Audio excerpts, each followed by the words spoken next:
Imagine a city with streets paved in gold, its markets buzzing with merchants from a dozen distant empires, its rulers commanding armies that could shake the world, and then, one day, it just disappears. No smoke on the horizon, no epic battle, just silence. How did some of the most influential cities in history vanish so completely that even their names are barely whispered today? And what secrets did they take with them when they fell into oblivion? We all know Rome, Athens, and Babylon. But what about the cities that once rivaled them and then faded from the map, leaving behind only ruins and legends? Today on History Owl, we're digging deep into the earth, and deeper still into the forgotten chapters of our past, to uncover the stories of cities that changed world history, but vanished forever. Let's begin in the heart of the Anatolian Plateau, where the city of Hattusa once stood like a colossus.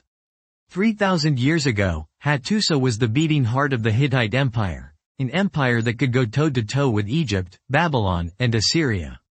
Imagine colossal stone gates carved with lions and sphinxes, tablets etched in cuneiform chronicling treaties and wars, and a city layout so advanced it would make a Roman engineer blush. The Hittites were the first people to sign a peace treaty, the Treaty of Kadesh with Ramses II, no less. But then, sometime around 1200 BCE, Hattusa's walls were breached. The city burned, its archives scattered, and its name slipped into myth.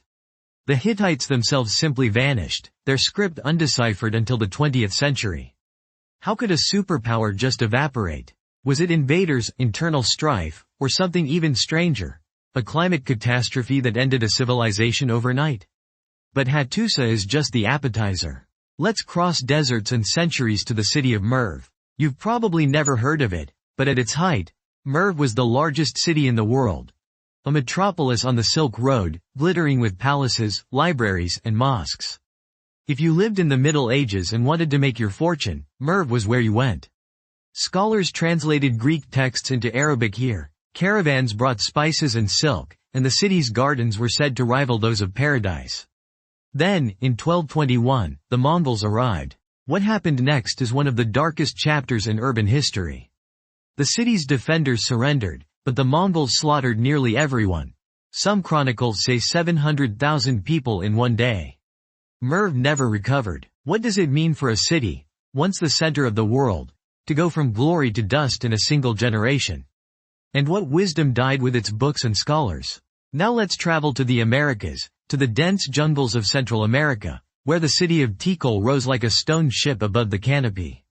At its height, Tikal was the New York City of the ancient Maya, its temples scraping the sky, its astronomers charting the heavens, its kings waging wars that shaped the fate of nations. For 1,500 years, Tikal was a superpower. But by the time Spanish explorers stumbled into the jungle, Tikal was already swallowed by trees. No one knows exactly why the Maya abandoned their great cities. Was it drought, warfare, disease, or something more mysterious? The jungle keeps its secrets, but the ruins of Tikal remind us that even the greatest civilizations can be erased, leaving only riddles for future generations. Have you ever heard of Cahokia? If you grew up in North America, the answer is probably no, and that's a tragedy. 1,000 years ago, Cahokia was bigger than London. It sprawled across Illinois, its skyline dominated by massive earthen mounds, some as tall as the pyramids of Egypt. Tens of thousands of people lived here, farming, trading, and worshipping their gods. Cahokia was the beating heart of a complex network of cultures stretching from the Great Lakes to the Gulf of Mexico. But by 1400, the city was abandoned.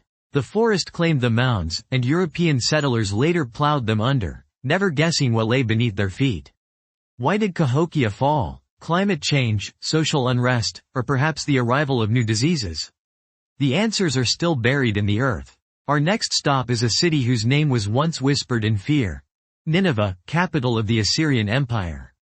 At its peak, Nineveh was a city of palaces, gardens, and libraries, its kings ruling with an iron fist from Egypt to Iran. The city's walls stretched for miles, studded with towers, and inside its libraries, scribes preserved the Epic of Gilgamesh, the oldest known story in the world.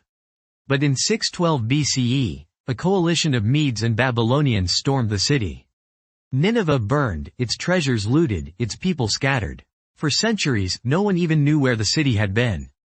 When archaeologists finally uncovered its ruins in the 19th century, they realized that a city whose shadow had once darkened the ancient world could vanish so thoroughly it became a legend. But not all vanished cities fell to war or disaster. Some simply slipped into obscurity as the world changed around them. Take Great Zimbabwe, once the capital of a vast kingdom in southern Africa. Its stone towers and walls were built without mortar, rising out of the earth like the bones of giants. For centuries, gold and ivory flowed through its markets. Arab, Chinese, and Indian traders visited its caves. But by 1450, Great Zimbabwe was empty. European explorers later stumbled on the ruins and couldn't believe Africans had built them, an arrogant myth debunked only in the 20th century. Why did the city empty? Was it environmental collapse, overgrazing, or shifting trade routes? Its silence is eloquent, and its stones are a testament to a lost civilization. Now, imagine a city so wealthy, its rulers could mint coins by the millions and build temples of marble. This was Ani, the city of 1001 churches, perched on the borderlands between empires in what is now eastern Turkey. A millennium ago, Ani rivaled Constantinople, its streets lined with palaces, its skyline pierced by soaring domes. But Ani lay at the crossroads of conquest, and over centuries it was battered by earthquakes, invasions, and shifting fortunes.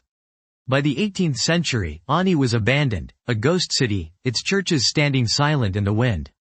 Today, Ani's ruins whisper of a time when it was the jewel of Armenia, a city whose fate was tied to the tides of history. But perhaps the most mysterious of all lost cities is Mohenjo-Daro, heart of the Indus Valley civilization. 4,000 years ago, Mohenjo-Daro was a marvel. A grid of straight streets, brick houses with indoor plumbing, public baths, and warehouses for grain. Its people traded with Mesopotamia and Egypt, their seals turning up thousands of miles from home. Yet, by 1900 BCE, the city was abandoned. No epic battle, no fiery destruction, just a gradual fading away. Why? Was it climate change, shifting rivers, or some unseen catastrophe? The Indus script remains undeciphered, so the people of Mohenjo-Daro left us no explanation. Their city stands as one of the great mysteries of prehistory, a civilization that rose, flourished, and fell in silence. It's tempting to see these cities as relics, curiosities, or cautionary tales. But what if we turned the question around? What do these vanished cities tell us about ourselves? Every one of them was a living, breathing metropolis, full of people who loved, dreamed, built, and hoped for the future. Their stories are echoes of our own ambitions and anxieties. When we walk their ruins, we're not just looking at stones, we're looking in a mirror. And what about the myths that have grown up around these cities? For centuries, people refused to believe that barbarians could build cities like Zimbabwe or Cahokia. Some even claimed aliens must have helped. But the real story is much more fascinating. Humans, everywhere, are builders and dreamers. We rise, we fall, and we leave traces behind, sometimes buried, sometimes erased, but never entirely forgotten. Let's pause here for a moment.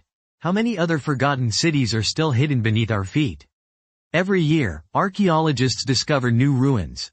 A lost Maya city revealed by laser mapping in the Guatemalan jungle, a Roman town beneath the fields of Britain, a Persian palace under the sands of Iran.